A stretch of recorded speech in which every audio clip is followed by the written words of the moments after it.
911, what's your emergency? It's not an emergency anyone would understand. Sir, are you in danger? Can you give me your location? My entire worldview, and she's the one doing it. Without even touching me, can you believe that? Without a single mark. The water was impossibly cold, a shock against bare skin. Paul Spong, a man of science, a man of data, dangled his feet into the vast dark pool. He'd done it countless times. A ritual, a connection. But this morning was different. The immense shadow beneath the surface began to stir. Slowly, deliberately. Skana. Her name whispered in the hushed, cavernous space of the Vancouver Aquarium. A creature of immense power, of alien intelligence. Paul watched, his breath catching, as her massive head emerged, silent as a phantom. Her eye, dark and ancient, fixed on his dangling feet. There was no aggression, no warning, just an unnerving, predatory focus. Then the jaws opened. A cavernous, white-lined maw, rows of conical teeth gleaming like polished ivory. It wasn't a lunge. It was a slow, deliberate approach. He felt the cold pressure first, then the distinct, shocking sensation of her teeth not biting, not tearing, but scraping. Running over the top of his foot, then the bottom, a sensation both horrifyingly intimate and utterly controlled. The vibration of massive bone and cartilage against his flesh. He flinched, an involuntary spasm of pure primal terror. His heart hammered against his ribs, a frantic drum in the sudden, suffocating silence. He ripped his feet from the water, droplets flying, adrenaline coursing through his veins like wildfire. What had just happened? And why even now did the echo of those teeth still feel so deliberate? Imagine standing on the precipice of everything you believe. Imagine a moment so profoundly unsettling, so completely outside your understanding, that it shatters your entire world. We often talk about fear as a physical threat, a danger to life and limb. But what if the scariest thing isn't the loss of your body, but the loss of your mind's certainty? The sudden, jarring realization that the world, as you know it, is a lie. This is the story of a man, a scientist, who thought he understood. He thought he could measure, dissect, and categorize. But an encounter, not with a monster, but with a teacher, would rip away the comfortable veil of his knowledge. It would force him to confront a truth more terrifying and ultimately more beautiful than he could have ever conceived. This isn't a tale of a savage beast. It's a journey into the heart of intelligence, a lesson in humility, and the terrifying, transformative power of seeing the world through entirely new eyes. It's about what we lose and what we gain when we dare to truly listen. Dr. Paul Spong was, by every definition, a man of his era, the late 1960s. A time of rapid scientific advancement, a belief in human ingenuity, and a prevailing view of the natural world as something to be studied, understood, and often controlled. Born with an innate curiosity, Spong gravitated towards the complexities of the human brain, earning his neuroscience degree, driven by a thirst to unravel the mysteries of consciousness itself. He was methodical, precise, and deeply analytical. His world was one of controlled experiments, measurable data, and repeatable results. His early career was marked by academic rigor. He worked in laboratories surrounded by the hum of machinery, the crisp smell of sterile environments, and the quiet dedication of fellow researchers poring over charts and graphs. The animal kingdom, to him, was a fascinating subject for study, a source of data points that could reveal universal truths about biology and behavior. He believed firmly in the scientific method, the objective observer, and the pursuit of knowledge through detached analysis. The Vancouver Aquarium, in the vibrant city of British Columbia, represented a new frontier for Spong. It was a chance to apply his neurological expertise to a different kind of subject, marine mammals. The aquarium at that time was a beacon of public education and scientific research. It showcased the wonders of the ocean, bringing creatures of the deep closer to human understanding. For Spong, it offered an unparalleled opportunity to study large, complex brains in living, breathing subjects. He arrived with his notebooks, his hypotheses, and his deeply ingrained scientific principles, ready to decode the mysteries of the ocean's giants. He was initially brought in to study the auditory and visual perception of the resident orcas, known then as killer whales. His goal was to understand how these magnificent creatures perceived their world, how they processed information, and to what extent their intelligence mirrored or differed from human cognition. He designed experiments, set up testing protocols, and observed with the keen, objective eye of a neuroscientist. This was science, pure and unadulterated. He approached the orcas, particularly Skana, with the same measured curiosity he would any other research subject. He saw them as fascinating biological puzzles, not as sentient individuals. He certainly didn't expect them to teach him something about himself. His initial interactions were typical of a trainer-researcher relationship. He would present stimuli, record responses, and meticulously document every interaction. He sought patterns, correlations, and repeatable data. The concept of communication beyond conditioned responses, the idea of personality or individual agency in these immense marine predators, was not part of his academic framework. He was there to learn from them, not necessarily to be taught by them. This clinical detachment, however, was about to be profoundly challenged, not by his own design, but by the very subjects of his study. At the heart of Paul Spong's transformative experience was Skana, an orca of immense presence and profound intelligence. Skana wasn't just any orca. She was one of the first live orcas ever displayed in captivity in Canada, captured in 1967 near Nanaimo, British Columbia. She was a magnificent creature, a true apex predator of the ocean. Females can reach lengths of 23 feet and weigh up to 8,000 pounds, a sleek, powerful torpedo of black and white. Skana embodied this raw power, a testament to the wild, untamed ocean. Her species, Orchinus orca, or orca, is the largest member of the dolphin family. They are renowned for their striking black and white coloration, their towering dorsal fins, which can reach 6 feet in males, and their incredible intelligence. Orcas are highly social animals, living in complex family units called pods, often for their entire lives. They possess a sophisticated system of communication, using clicks, whistles, and pulse calls to navigate, hunt, and interact. Their vocalizations are so unique that individual pods can often be identified by their distinct dialects. At the Vancouver Aquarium, Skana shared her large concrete enclosure with another orca, Hayek, a male who had been captured a few years prior. Hayek, though less central to Spong's direct, terrifying encounters, was equally important in shaping his evolving understanding. Hayek often exhibited a more placid, sometimes even lethargic demeanor, especially when Skana was separated from him.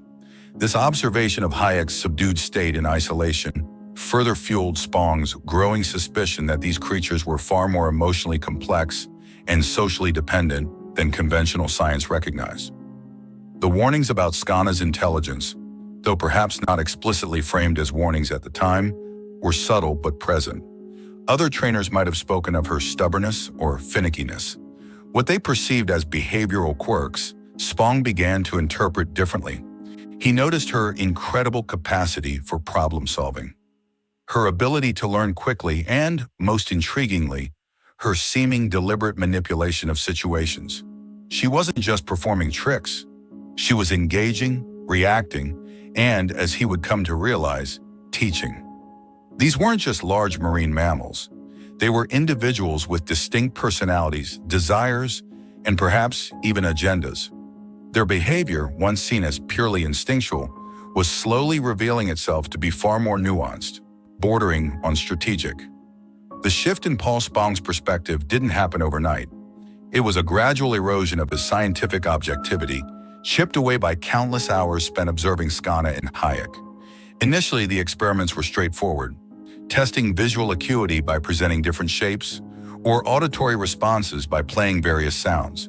But Skana, the more dynamic and challenging of the two, began to introduce an unpredictable element into his carefully controlled studies.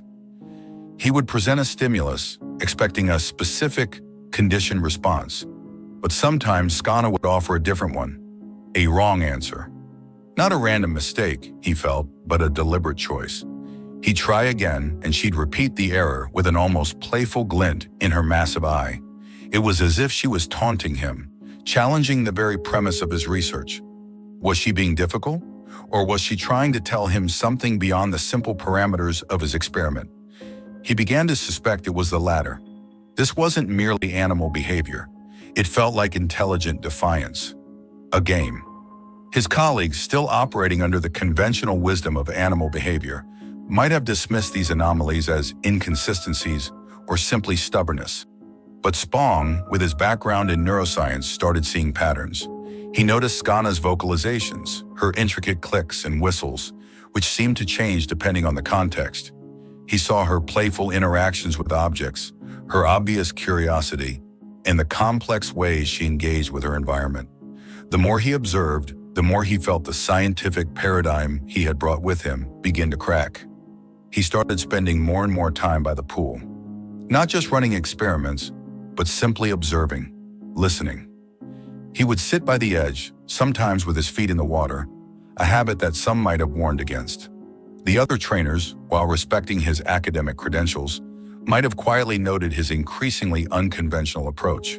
There were no explicit warnings in the traditional sense, no written protocols he was violating. It was more a subtle, unstated drift away from the accepted norms of animal handling. His growing belief in the orcas' profound intelligence, their sentience, began to shape his interactions in ways that were increasingly personal, increasingly less clinical. He felt a connection growing, a burgeoning respect that transcended the subject-observer relationship. He started talking to Skana, not in commands, but in conversational tones, as if she understood. And in some profound, inexplicable way, he felt she did. This deepening bond, this blurring of professional distance, was leading him directly into uncharted and potentially unsettling territory. The line between scientist and participant was dissolving, and a profound, life-altering lesson was about to begin. The stage was set for a confrontation, not of wills, but of worldviews. The morning air in the aquarium was cool, carrying the faint metallic tang of filtered seawater. Paul Spong arrived, as he often did, before the crowds, before the official bustle. He sought the quiet solitude of the orca pool, a sanctuary for contemplation. He had his usual spot, a comfortable perch at the concrete edge, his bare feet dipping into the cool, clear water. The surface was still, reflecting the dim overhead lights like a fractured mirror. He enjoyed the sensation, the gentle caress of the water around his ankles. A small, personal ritual. Then a ripple, just a faint disturbance at the far end of the immense tank. Skana. She was a silent, graceful shadow gliding through the depths. Paul watched her approach, his breath held. There was no sudden rush, no burst of speed. She moved with an almost ethereal calm, a deliberate, focused trajectory.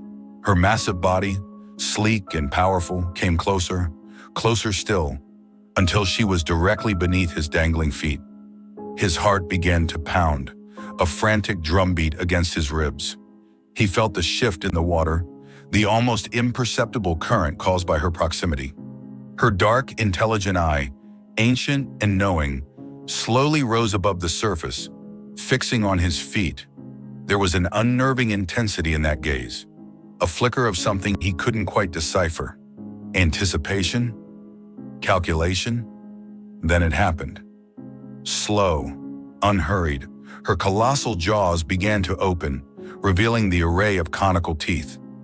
It wasn't a snap, not a lunge designed to injure. It was a measured, precise movement. He felt the unmistakable pressure first, then the distinct, horrifying sensation of those teeth making contact. Not biting down, not piercing, but scraping. The dull, rounded edges of her teeth moved across the top of his foot, then slid beneath, across the sole. He felt the cold, hard ridges of bone and enamel.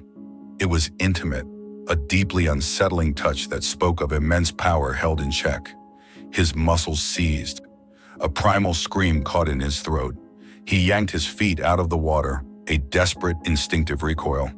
Water splashed, echoing in the quiet enclosure. He scrambled back, heart hammering, every nerve ending screaming. He sat there gasping, adrenaline making his limbs tremble. His feet were untouched, not a scratch, not a mark. Yet the sensation lingered, the ghost of those teeth. He stared at the water, at Skana, who remained perfectly still, her eyes still fixed on him. There was no malice in her gaze, no triumph, just expectation. Against all instinct, against the screaming logic of self-preservation, Paul Spong slowly, hesitantly, lowered his feet back into the water.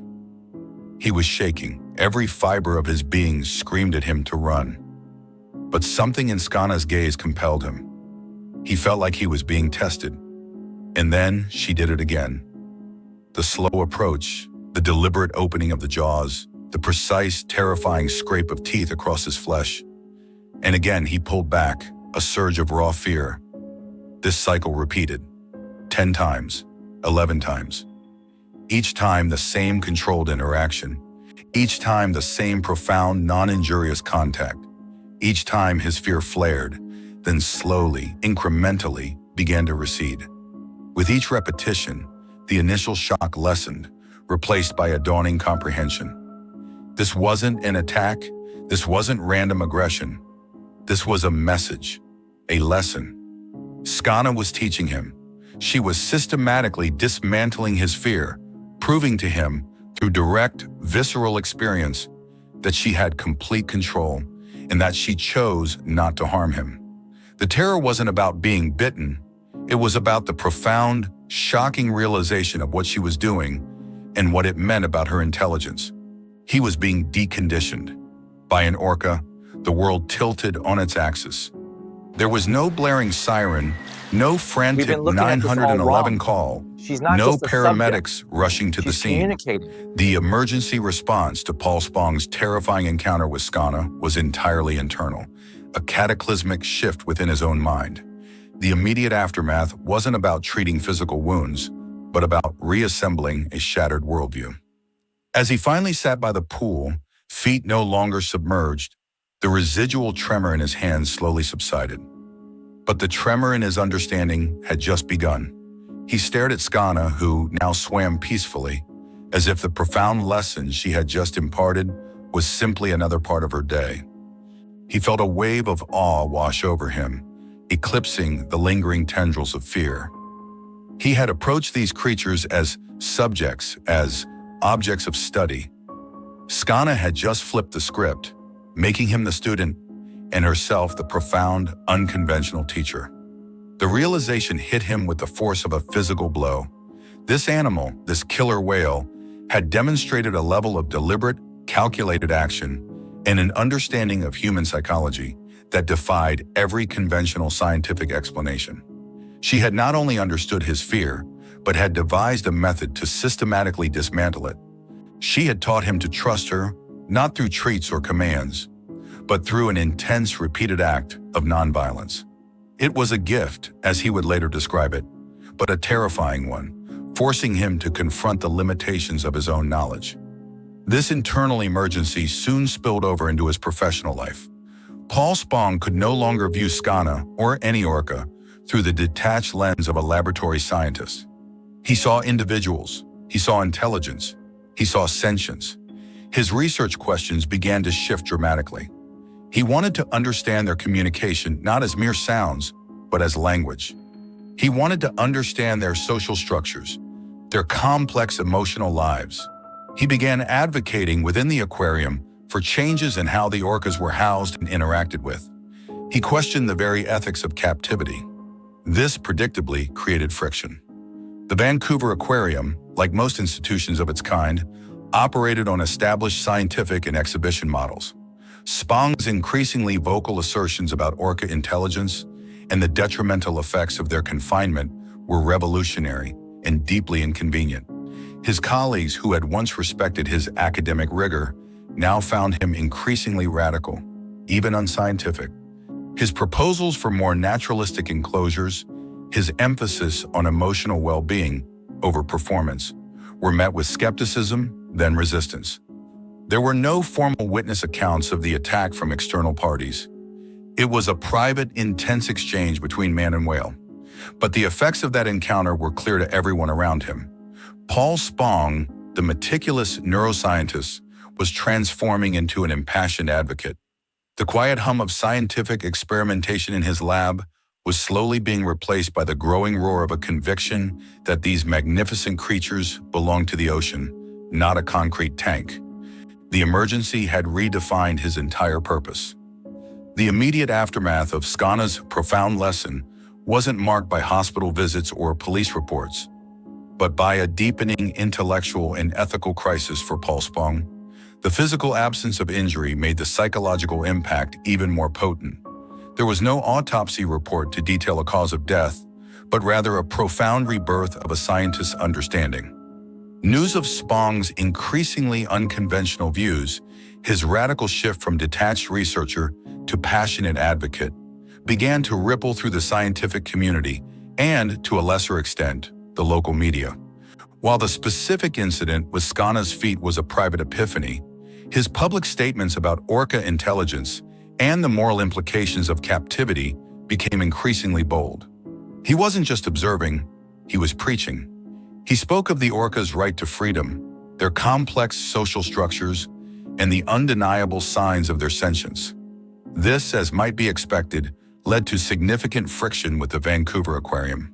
An institution built on the premise of exhibiting these animals for education and entertainment found itself with an internal voice challenging its very foundation.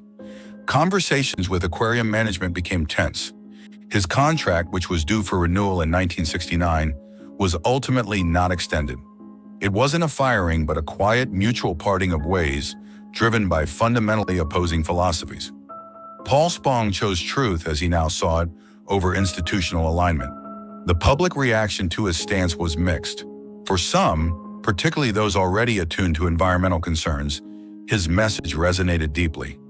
Others, accustomed to seeing orcas as performers or exhibits, found his views extreme, even sentimental.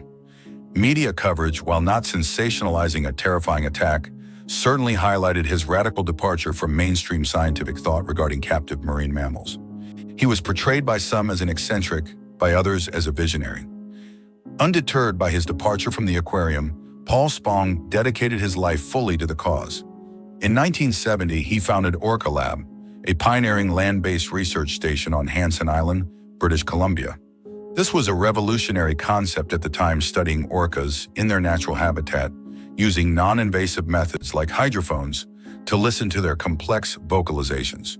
It was a complete repudiation of his earlier lab-based captive studies. Orca Lab became a global beacon for ethical orca research and advocacy. His work extended beyond pure research. He became a prominent, tireless voice in the burgeoning movement against marine mammal captivity, most notably joining the Free Corky campaign. Corky, an orca captured in 1969, has spent over 50 years in captivity, making her the longest-held orca in the world. Spong's advocacy for Corky became a personal mission, a testament to the profound lesson Skana had taught him decades prior. He consistently argued that Corky, like all orcas, deserved to live free among her family in the ocean. The impact of his transformed understanding of Skana echoed in every speech, every protest, every research paper, fundamentally shaping the global conversation about marine mammal welfare. The attack hadn't hurt him physically, but it had liberated his mind. Paul Spong's story is a chilling reminder of humanity's hubris. We build walls, both physical and intellectual, around the natural world, believing we can contain it, study it, and ultimately control it. We label creatures as wild or savage to justify our dominance, creating a comfortable distance from their true nature. But sometimes, in the most unexpected and terrifying ways, the wild reaches out, not to harm, but to teach. Skana, the magnificent orca, didn't need to break Paul Spong's skin to break his worldview. She simply brushed against his fear, allowing him to feel the profound control she wielded and the trust she offered. It was a lesson in humility delivered by an ambassador from a world we barely comprehend. And perhaps the most terrifying thought of all is not the power of these creatures, but the extent of our own ignorance. Because out there, in the vast, silent depths, there are intelligences far beyond our current understanding, waiting to be acknowledged. And they are listening, always listening.